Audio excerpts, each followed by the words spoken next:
Okay. Hello everyone. Good afternoon all. So here we are going to do some revision of chapter number 14 water.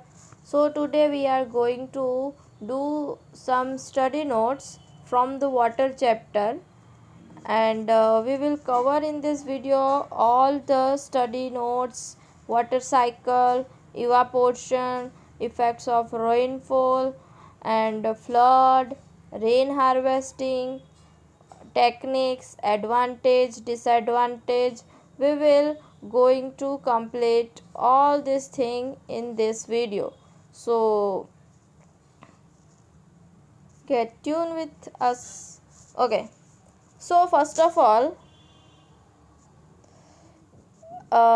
introduction is there. So it is common knowledge that water is important on our earth and without water life as we know it would cease to exist. तो ये तो बहुत ज़्यादा common knowledge है कि water बहुत ज़्यादा important है हमारे लिए, हमारे अर्थ के लिए, और पानी के बगैर रहना तो बहुत ज़्यादा मुश्किल है. तो अगर हम इसके बिना रहेंगे तो it is problematic to us. We can not imagine our single day without water. If you are not getting water you can not do any single daily activity in your life.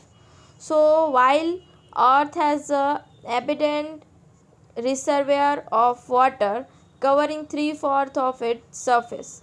तो हमारा जो अर्थ है वो अर्थ जो उसका 3/4 part जो है वो पूरा पानी से कवर किया हुआ है. फ्रेश वाटर इज़ मेरे, और उसमें फ्रेश वाटर है 2.6% of total water, and water is said to be renewable resource. But the rate at which humans and animals are using water, fresh water might be scarce resource in the recent future. तो वैसे तो हम बोलने जाए तो क्या है, पानी एक ऐसी रिसोर्स है जो रिन्यूएबल है. हम उसको अगर हमने यूज़ कर लिया तो हम वापस उसको पा सकते. लेकिन हमारी ह्यूमन एक्टिविटी और एनिमल एक्टिविटी को देख के अभी ऐसा लग रहा है कि जो पानी है वो एक स्कार्स मतलब बहुत मुश्किल से मिलने वाला रिसोर्स बन गया है, और अभी के फ्यूचर में वो ऐसा बनने वाला है. So our body is also made up of 70% of water. We use water for a number of reasons from cooking to cleaning of and of course drinking it. तो हमारी जो बॉडी है वो 70% पानी से बनी है. दैट वी नो, हमने आगे के चैप्टर में सीखा है. तो अगर हम पानी का यूज़ कहाँ पे करते हैं तो हमारे पास बहुत सारे रीजंस है जहाँ पे हम पानी का यूज़ करते हैं. कुकिंग से लेके, क्लीनिंग से लेके, drinking, and for everything we are using water. So this was the introduction part of water, where we use water, how much water is available on earth, how we are using water, that we have learned in the chapter, and we are doing only study notes, and we are doing only important part of the chapter. So after this there is a evaporation. So the process of conversion of water into its gaseous state, that is vapor, is known as a evaporation. तो जो water है वो पानी जैसे हम गरम करते हैं, गरम में पानी जैसे वाटर वेपर में कन्वर्ट हो जाती है. तो ये जो प्रोसेस है उसको बोलते हैं इवापोरेशन. तो process of conversion of water into its gaseous state. अभी वाटर के 3 स्टेट है. एक है आइस, दूसरा है liquid form water, and third form है वेपर. तो सॉलिड, लिक्विड एंड गैस. ऐसे थर्ड जो स्टेट है गैस, तो वो लिक्विड में से गैस में जाएगा. तो ये जो प्रोसेस है जिसको बोलेंगे हम इवापोरेशन. तो the water present on the surface of the ocean evaporates by sun's heat. तो जो हमारी जो अर्थ है, अर्थ की सरफेस पे जितना पानी है वो पानी हम गर्म करने नहीं जाते. वो पानी कैसे गर्म होता है, वो पानी सन की हीट जो होती है, सन की हीट से वो पानी गर्म होता है, पानी गर्म होके उसकी वेपर बनती है and sun warms up surrounding air as well. और सन की वजह से हम and sun as well as sun जो है हमारे आसपास की एयर को भी गर्म करता है। तो evaporation takes place faster in direct sunlight. तो इवापोरेशन जो है वो सनलाइट में फास्टर होता है than in the shady area. तो शेडी एरिया जहाँ पे होता है वहाँ पे जो सनलाइट डायरेक्ट आती है उसकी वजह से पानी गर्म होता है और उसकी वेपर बनती है। So evaporation also takes place from wet cloth field pond lake and rivers. A variety of salt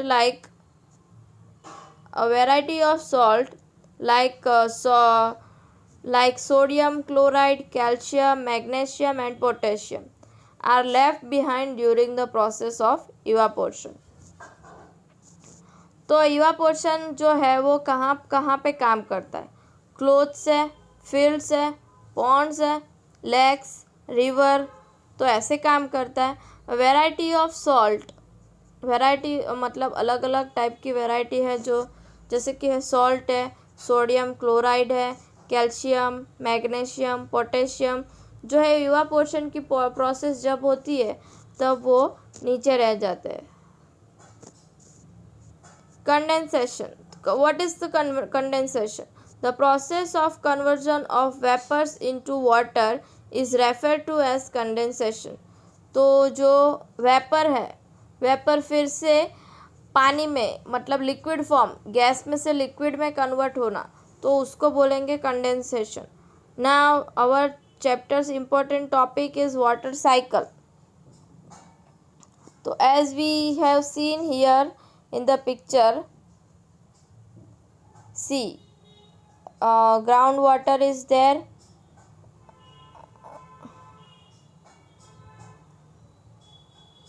groundwater, then sea water। अभी क्या होगा वाटर साइकिल में, ये जो ग्राउंड वाटर है फिर सी का पानी है ये सब ओशन में जाएगा। ये पानी से क्या होगा, सनलाइट उसको मिलेगी, इवापोरेशन होगा, इवापोरेशन की वजह से क्या होगा, फिर कंडेंसेशन होगा, कंडेंसेशन में ट्रांसपीरेशन, ट्रांसपीरेशन मतलब क्या, जो पेड़ पौधे हैं उसमें से जो फोटोसिंथेसिस होता है उसका जो पानी है वो ऊपर जाता है, मतलब जो फॉरेस्ट एरिया में से पानी वो सूख के ऊपर जाता है उसको ट्रांसपीरेशन बोलते हैं। तो इवापोरेशन और ट्रांसपीरेशन से जो भी पानी कंडेंसेशन होता है, कंडेंसेशन होके क्लाउड बनता है, क्लाउड बन के फिर वो जो क्लाउड है वो हैवी हो जाता है, हैवी बन के फिर वो उसमें जो वेपर होती है वो वेपर ड्रॉपलेट्स में कन्वर्ट होती है और नहीं तो फिर स्नो में कन्वर्ट होती है, नहीं तो हेल। तो ऐसे करके वो वापस नीचे आती है, उसको बोलते हैं वाटर साइकिल। तो let's see, water cycle is defined as the process through which water gets evaporated from open surface like ocean, seas, gets condensed as it rises in a cool atmosphere and ultimately pours down as rain back into oceans. तो water cycle क्या है, definition क्या है? तो water cycle is the process through which water gets evaporated from the open surface like ocean and seas, gets condensed as it rises in a cool atmosphere and ultimately pours down as rain back into oceans, lakes, rivers and ponds. So plants take in water to grow as well to prepare their food. तो plants क्या करते हैं, grow होने के लिए पानी का use करते हैं और अपना फूड बनाने के लिए।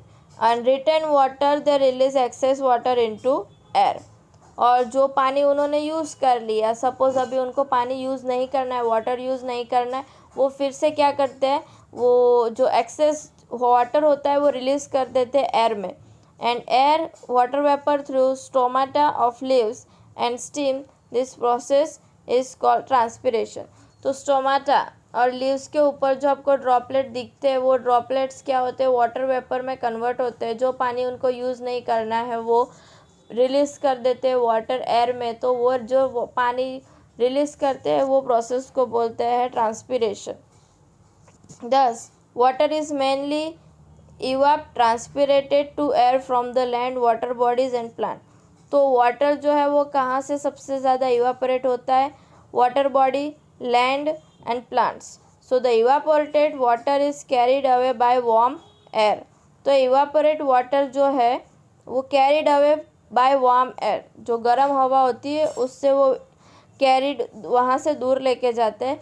As the warm air moves higher from the surface of the earth it starts cool down. तो जैसे जैसे गर्म हवा ऊपर ऊपर जाती है तो ऊपर ऊपर जैसे higher higher it is going, then it gets colder. So it is because water vapor present start to condense to form tiny droplet. तो इसकी वजह से जो वाटर वेपर है वो क्या करती है, टाइनी ड्रॉपलेट्स बनाती है. So this droplets float in the air and form cloud and fog. तो ये जो एयर है, एयर के अंदर जो ड्रॉपलेट्स है हमने अलग अलग वहाँ पे लेके गए पानी के, तो वो ड्रॉपलेट्स एक के साथ एक they make together cloud and fog and all this droplet collect from bigger drop of water. और ये सारे जो ड्रॉपलेट्स है छोटे छोटे एक दूसरे के साथ कलेक्ट होके एक ड्रॉप का बहुत बड़ा बनाता है, वाटर का बहुत बड़ा ड्रॉप बनाते हैं. So some of them may become too heavy to remain in the sky.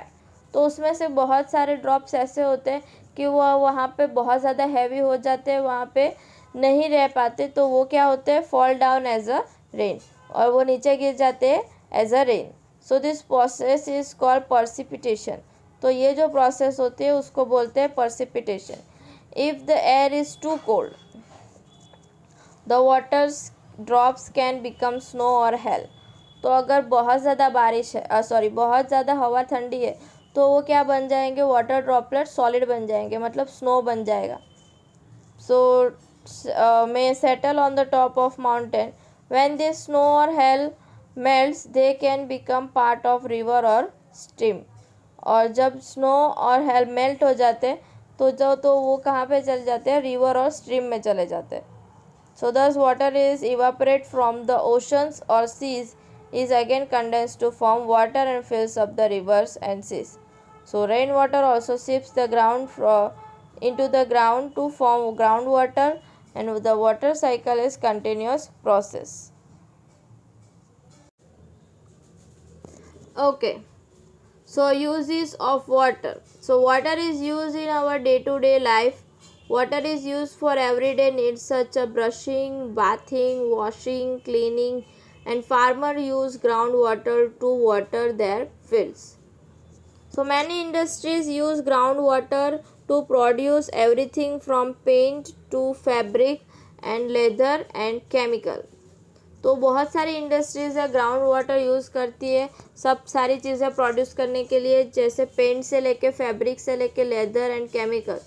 So ground water is use for many purposes. Moreover, the decline in the number of trees, excess uses of water, and the presence of concrete in the areas does not allow the rainwater to seep into the ground, which is the reason for the shortage of water. तो हम दिन ब दिन क्या कर रहे हैं, trees cut कर रहे हैं, बहुत ज़्यादा ट्रीज़ कट कर रहे हैं और पानी बहुत ज़्यादा यूज़ कर रहे हैं.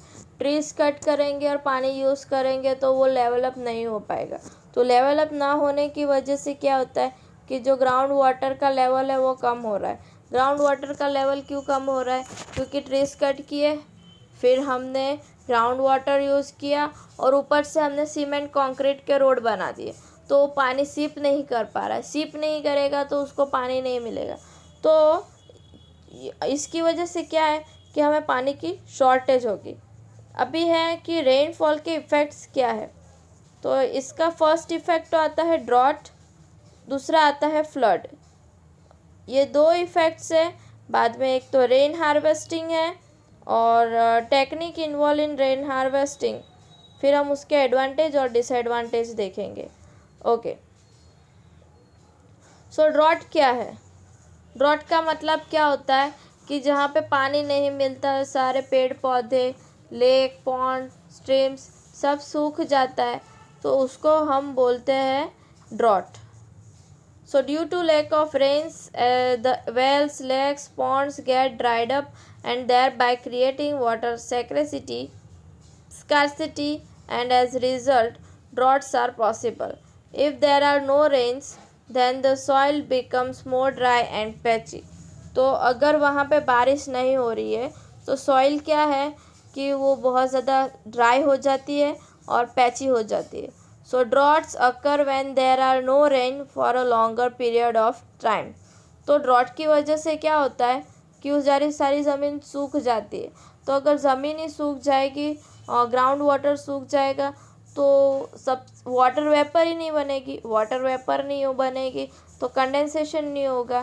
कंडेंसेशन नहीं होगा तो पर्सिपिटेशन नहीं होगा. पर्सिपिटेशन नहीं होगा तो बारिश नहीं होगी.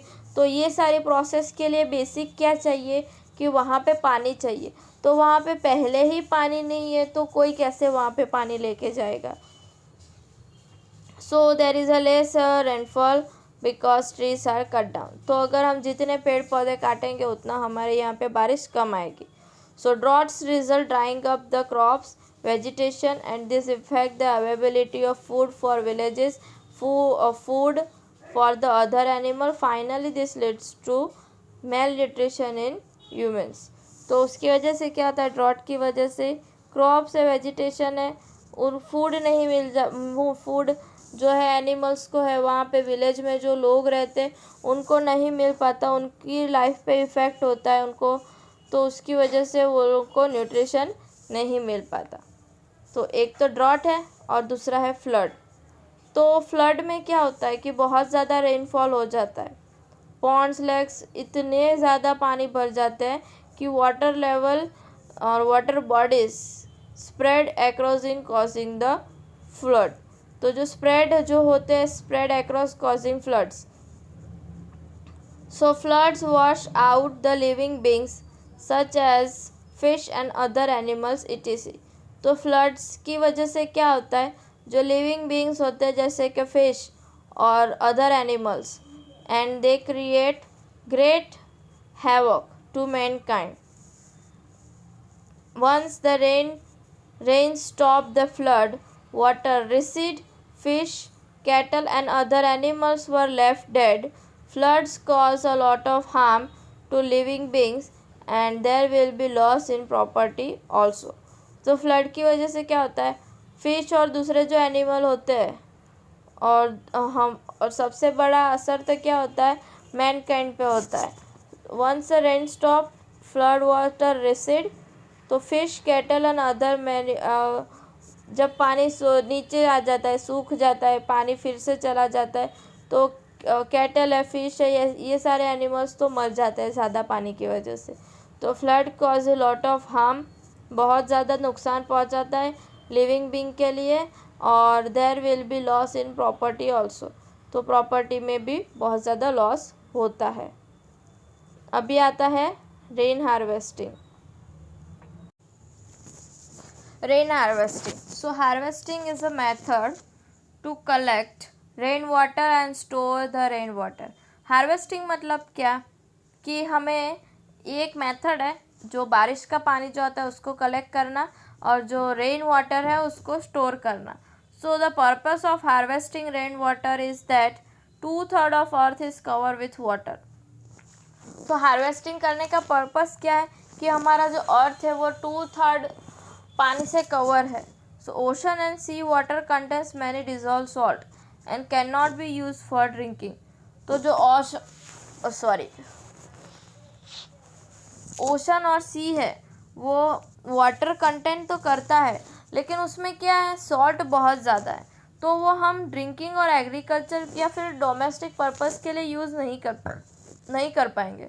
सो constant use of ground water result the scarcity of ground water. तो कांस्टेंट अगर हम जो यूज़ करेंगे तो कांस्टेंट यूज़ की वजह से क्या होगा कि ग्राउंड वाटर का लेवल जो है वो कम हो जाएगा.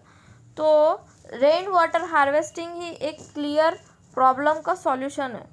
तो ये जो रेन वाटर हार्वेस्टिंग का यहाँ पे पिक्चर दिया है कि वो लोग रूफ पे एक जो भी पानी आता है वो ना जा सके, इसलिए रूफ के ऊपर उन्होंने एक प्लेट लगा दी है। वहाँ पे जो भी बारिश का पानी आएगा वहाँ पे कलेक्ट होगा, और वो पानी कलेक्ट होके क्या जाएगा, उनकी वहाँ पे स्टोर करने के लिए उन्होंने जो रखा है वेसल, वहाँ पे जाएगा। सो टेक्निक इन्वॉल्व, तो उसकी क्या है टेक्निक, रूफ टॉप। तो first collect the rain water at roof top, तो रूफ टॉप पे सारा पानी कलेक्ट करना है, और फिर allow the rain water to travel through the pipes to drain the attach wire mesh to mouth pipe which filter large fragment such as leaves etc। तो क्या करना है कि उसको पाइप से ट्रैवल करने देना है और ड्रेन करना है। Then attach a wire mesh, जो वायर मैश है उसको अटैच करना है to the mouth pipe which filters large fragment such as leaves etc। तो the water is transported to the water tanks. This tanks contains sand, gravel, charcoal that will filter the dirt and other impurities from rain water। तो ये जो tank रखे हैं वो tank में एक layer का सैंड होता है, ग्रेवल का सैंड लेयर होता है, एंड चारकोल। तो ये 3 लेयर में से जो रेन वाटर आता है तो उसमें से जाएगा, तो वो ऑटोमेटिकली फ़िल्टर हो जाएगा और हमें फ्रेश वाटर मिलेगा। तो रेन वाटर हार्वेस्टिंग के एडवांटेजेस क्या है कि बहुत ज़्यादा पैसा नहीं लगता, helps in reducing the water bill, जो पानी का बिल आता है उसमें हम हेल्प रिड्यूस हो जाता है। Decrease the demand of water, हम पानी बाहर मांगने नहीं जाते। Reduce the need of imported water, और जो हमें अच्छा पानी चाहिए उसकी जो ज़रूरत है वो कम होती है। Promotes both water and energy conservation, तो वाटर और एनर्जी कंजर्वेशन है वो दोनों प्रमोट करता है। Improves the quality and quantity of ground water, तो क्वालिटी और क्वांटिटी जो है ग्राउंड वाटर की वो इम्प्रूव करता है। Does not required filtration system for landscape irrigation, तो जो फिल्टरेशन सिस्टम है लैंडस्केप इरिगेशन के लिए वो नहीं करनी पड़ती, और ये टेक्नोलॉजी जो है वो सिंपल, इजी और इंस्टॉल करने के लिए, ऑपरेट करने के लिए भी बहुत ज़्यादा इजी है। बाद में सॉइल इरोजन इससे रिड्यूस होता है कि पानी सॉइल के ऊपर जाएगा ही नहीं, तो सॉइल इरोजन भी नहीं होगा। बाद में स्टॉर्म वाटर रन ऑफ, मतलब जो स्ट्रॉम की वजह से पानी चला जाता है तो वो भी नहीं होगा। फ्लड भी नहीं आएगा अगर पानी हमने पहले से स्टोर करके रखा, तो अगर बारिश का पानी हम रिवर और लेक में जाने देंगे ज़्यादा से ज़्यादा, तो क्या सारा पानी वहाँ पे ही स्टोर होगा। अगर हमने ये रेन वाटर हार्वेस्टिंग किया, रेन वाटर हार्वेस्टिंग से क्या हम पानी हमारे लिए यूज़ करके, तो सारे घर अगर ऐसा करेंगे तो थोड़ा थोड़ा पानी हर जगह पे डिस्ट्रीब्यूट हो जाएगा, तो उतना पानी रिवर में या फिर लेक में या फिर पॉन्ड में या वेल में कलेक्ट नहीं होगा, तो वाटर का लेवल भी नहीं बढ़ेगा। तो वाटर का लेवल नहीं बढ़ेगा तो ऑब्वियसली फ्लड नहीं आएगा। And pollution of surface water with fertiliser, pesticide, metal and other sediment. So it is excellent source of water for landscape irrigation with no chemicals and dissolved salt and free from all minerals. Now the last one is disadvantage. तो इसके disadvantage क्या है, तो ये has few disadvantage like unpredictable rainfall, unavailability of proper storage system etc। तो rainfall कब होगा वो हमें पता नहीं, स्टोरेज सिस्टम ना हो तो भी प्रॉब्लम है। तो हमें पता हो कि रेनफॉल होने वाली, तो हम ये सिस्टम ला के रखें, हमारे पास सिस्टम ही नहीं है तो हम पानी भी नहीं स्टोर कर सकते, और हमने सिस्टम ला के रखे तो हमें पता नहीं कि बारिश कब होने वाली है। सो रेगुलर मेंटेनेंस रिक्वायर्ड, तो अगर पानी स्टोर करके रखना है तो उसको रेगुलरली साफ़ करना पड़ेगा, और टेक्निकल स्किल भी उसमें इंस्टॉल करनी पड़ेगी। And limited and no rainfall can limit the supply of rain water, तो लिमिटेड और जब पानी बारिश नहीं होगी तो लिमिटेड पानी मिलेगा। If it is not install correctly, अगर अच्छी तरह से ठीक से करेक्टली इंस्टॉल नहीं किया तो उसकी वजह से क्या होगा कि उसमें मॉस्किटोज हो जाएंगे, नहीं तो वाटर बॉर्न डिजीज़ उससे भी हो सकता है। So one of the significant drawbacks of the rain water harvesting system is storage limits. Okay. Evaporation and condensation. In this module, let us understand the natural phenomenon of evaporation and condensation.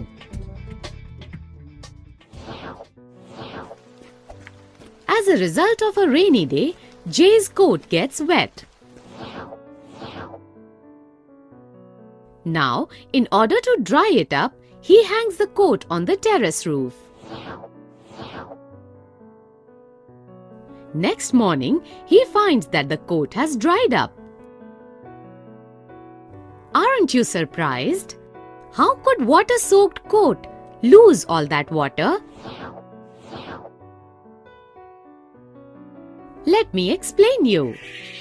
The water in the coat has been converted into gaseous form and has been transferred into the air through a process called as evaporation.